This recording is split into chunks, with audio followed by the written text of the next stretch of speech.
So I just want this kind of to be a message from the past, and when future people hear this, when things like what you're hearing now are illegal, and when it's totally clear what you face, I want you to know if you don't resist, it's only going to get worse. It's not going to get better.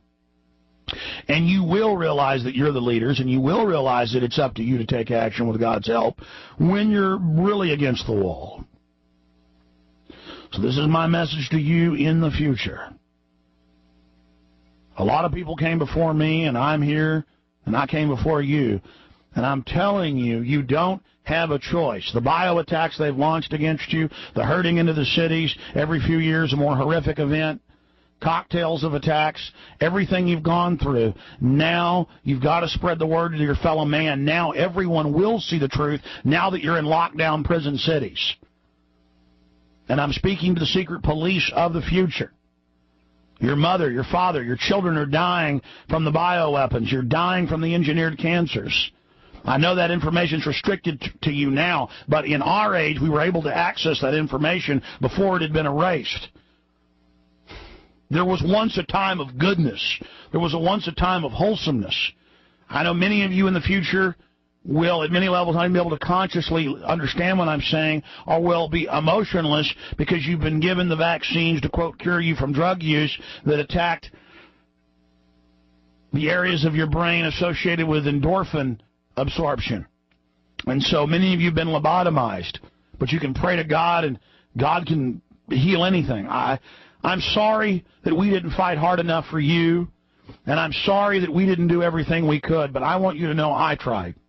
And I prayed every day that God would make me stronger and make me not be such a weak, pathetic blob. But we were decadent. Our forefathers gave us such a great country and so much liberty that we became drunk on it.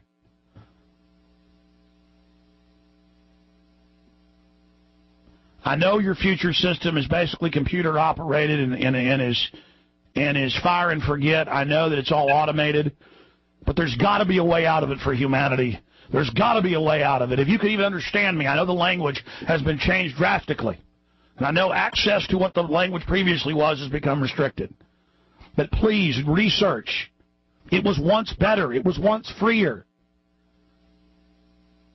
If you're listening to me 20, 30 years in the future, and there's only a few 100 million of us left, just please fight against the New World Order. You'll find your enemies. You'll find the people that constructed this. You'll find them in their compact wilderness retreats. That's where you'll find your enemies. That's where you'll find the people that did this. In the future, they're going to become so arrogant, they're basically going to even forget about the people in their extermination centers. And there's got to be some way for people within the system who've got enough power, who are outside the automated grids, to be able to somehow resist this. Again, I know it's hard for you in the future to even understand me.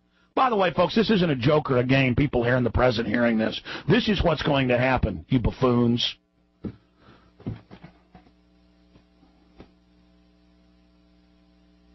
God help us. Why did it have to be like this? Why did we have to have... What kind of planet is this where psychopathic murdering killers run everything and have just lovingly, with care, craftily waited and built this grid and incrementally turned the heat up on us?